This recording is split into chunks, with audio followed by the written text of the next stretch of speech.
This is brutal power wrapped in an elegant machine.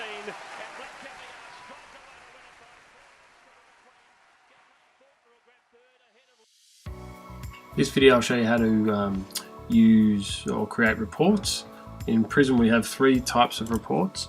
You can access reports from horse and then sub menu report, or you can create reports from here. The three that we have is horse report, which is a standard general report which you can attach media to. The other is a pre-race or a post-race report.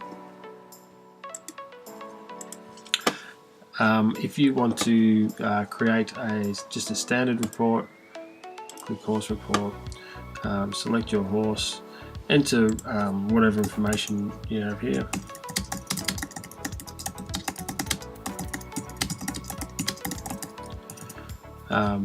Whatever text you want, whatever the title is that you want.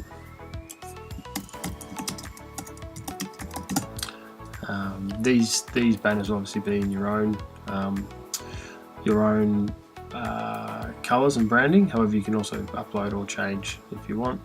And the other thing that's, as I've alluded to in another video, that's unique to Prism is that you can add media, multiple media items. So you can add a photo, then add a video, then add an audio file, add all three, and basically publish those reports. So this would go out in an email to your owners, as well as being able to access on the mobile and on online.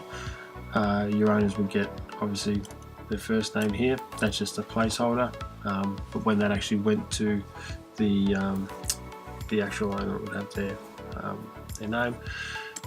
You would have a photo,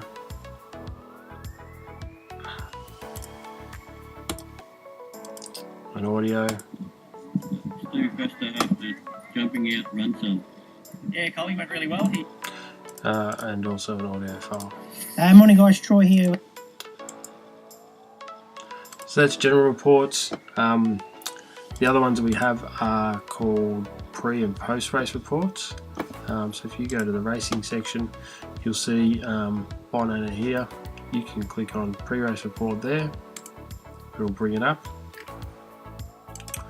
Or you could click on back to the horse section, find the horse that was running, click on report, new report, pre-race report, and it'll come up with there.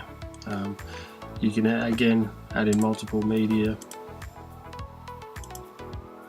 add in other media,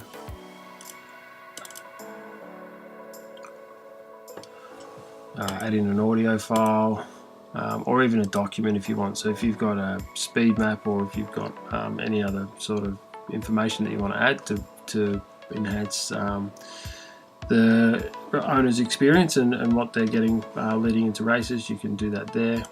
You can also click add in links. So if you wanted to add a link to a speed map off a racing website, you can do that here just by entering the web link, the web address.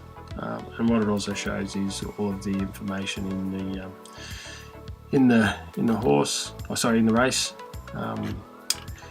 The other way to do it is you can either do it from racing or from the horse, or you can go in here and click pre-race report, and then you basically click on that and select whichever horse you want. That's good for pre-race, but where it's really handy is when you're looking at post-race report. So when you click on post-race report, it's the same sort of structure in terms of you've got a paragraph and adding media and adding links. So you might add replays or whatever. But the beauty of this one is that you can actually select, you click this and it'll bring up all of the horses that haven't had a post-race report. So you just select the horse that you want to do the report for. Went super, 8 went 7th, not so super, but I'm just showing you publish. So that'll then go out to the owners with whatever media you add. but then the next time you go to do a post-race report, you'll see that that's been removed. So the idea is that if you can get all of these drop downs to nil, it means you've done all of the post-race reports and you're up to date. That's about it for these for reports. They're pretty simple. You can do them on your mobile, you can do them on the PC. The other thing that you can do is you can have them saved as draft here. So if one of your if someone wants to create a report and have it approved by the trainer, they have the permission to do this, they can enter all the information in, save as draft, and then the trainer can just come along and publish it. But if you have any other questions around reports, please don't hesitate to email us at support@prism.org.